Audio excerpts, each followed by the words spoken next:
नमस्कार बंधुरा केमन आছেন সবাই आशा करी सबाई भालो आছেন। आज के आमी आलू दिए এই গোলাপ ফুলের রেসিপিটা বানিয়েছি। এটা খুবই সহজ একটা রেসিপি। তো এই রেসিপিটা করার জন্য প্রথমে আমি 3টে আলু নিয়ে নিয়েছি। তারপর আলুর চোকাটাকে ভালোভাবে ছাড়িয়ে নিয়েছি। এরপর আলুটাকে একটা চাকু অথবা বটি দিয়ে খুবই পাতলা পাতলা করে কেটে নিতে হবে। দেখুন আমি কতটা পাতলা পাতলা করে কেটে নিয়েছি। ঠিক এইভাবে এই আলুগুলোকে পাতলা পাতলা করে কেটে নিতে হবে। এইভাবে আমি সমস্ত আলুগুলোকে কেটে নিয়েছি। এরপর একটি পাত্রের মধ্যে সমস্ত আলুগুলোকে নিয়ে দিয়ে দেব এর মধ্যে জল।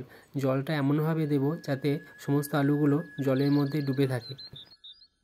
এবার এর মধ্যে দিয়ে দেব 1 চামচ মতো লবণ। এরপর এটাকে প্রায় আধ ঘন্টা মতো ঢাকা দিয়ে রেখে দেব।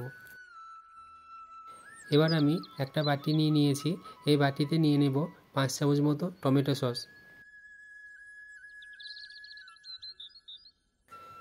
আর নিয়ে নেব 1 চামচ মতো সোয়া সস। এবার অল্প সামান্য জল দিয়ে এই সসটাকে আমি খুব ভালোভাবে মিশিয়ে নেব। এটা মেশানো হয়ে গেলে আর একটি পাত্রে আমি নিয়ে নেব 1 চামচ মতো কর্নফ্লাওয়ার। আর এই কর্নফ্লাওয়ারটাকে আমি অল্প একটু জল দিয়ে খুব ভালোভাবে মিশিয়ে নেব। আরও একটি পাত্রে নিয়ে নেব একটা ডিম। আর এই ডিমটাকে খুব ভালোভাবে ফেটে নিতে হবে। আর এদিকে আধ ঘন্টা হয়ে গেছে। তো আধ ঘন্টা পর আমি বাটিটা খুলে দেখছি এখানে আলুগুলো দেখুন কতটা নরম হয়ে গেছে। এবার আলু থেকে জলটাকে খুব ভালোভাবে ঝরিয়ে নিতে হবে। জল ঝরানো হয়ে গেলে তারপর আলুর পিসটাকে প্রথমে ডিমের মধ্যে ডুবিয়ে তারপর সেটাকে কর্নফ্লাওয়ারের মধ্যে উল্টে পাল্টে দুই দিকে খুব ভালোভাবে কর্নফ্লাওয়ার মাখিয়ে নিতে হবে। ঠিক এইভাবে আমি যেমনভাবে মাখাচ্ছি এইভাবে আমি সমস্ত আলুর পিসগুলোর সাথে ডিম আর কর্নফ্লাওয়ারটা খুব ভালোভাবে ম্যারিনেশন করে নেব। এবার হবে আসল কাজ, অর্থাৎ আলু দিয়ে গোলাপ ফুল বানানো। তো দেখুন আমি কেমনভাবে আলু দিয়ে ডিমের গোলাপ ফুল বানাচ্ছি। এইভাবে একটার পর একটা যেভাবে গোলাপ ফুলের পাপড়িগুলো সাজানো থাকে ঠিক সেইভাবে আলুর এই পিসগুলোকে আমি পরপর সাজিয়ে নিচ্ছি। এটা দেখতে একটু কঠিন কাজ হলেও যদি আপনারা বাড়িতে চেষ্টা করে দেখেন খুবই সহজে এটা বানাতে পারবেন।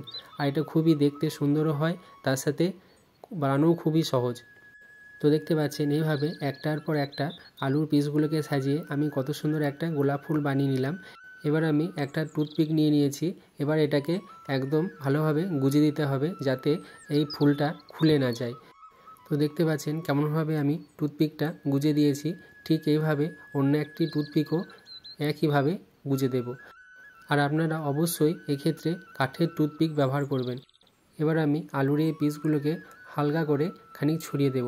দেখুন কত সুন্দর গোলাপ ফুলের মতো দেখাচ্ছে। হয়ে গেল আমাদের ফুল তৈরি। এইভাবে আমি বাকি ফুলগুলোও বানিয়ে নেব। এবার আমি এই 4টে ফুলকে ভেজে নেব।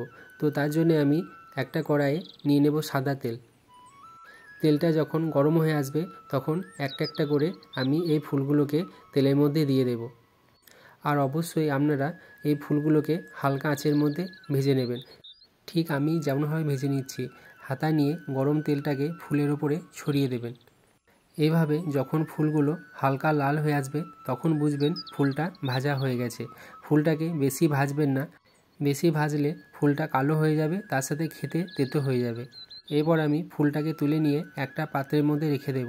এরপর 2 চামচ মতো তেলের মধ্যে দিয়ে দেব অল্প সামান্য আদা কুচি আর লঙ্কা কুচি। এরপর দিয়ে দেব সেই সসটা যেটা আমি প্রথমে বানিয়ে রেখেছিলাম। এরপর আমি দিয়ে দেব এর মধ্যে কর্নফ্লাওয়ারের মিশ্রণটা। এরপর এটাকে ঘুরিয়ে ঘুরিয়ে 1 মিনিট মতো কষে নেব। তারপর এটাকে গরম অবস্থাতে হাতার সাহায্যে তুলে আলুর ফুলগুলোর উপরে ঢেলে দেব। ব্যাস, তাহলেই আমাদের তৈরি হয়ে গেল আলুর গোলাপ ফুল। দেখুন এটা দেখতে কত সুন্দর হয়েছে আর এটা খেতেও কিন্তু খুব সুন্দর হয়। আপনারা বাড়িতে এইভাবে একবার বানিয়ে দেখবেন।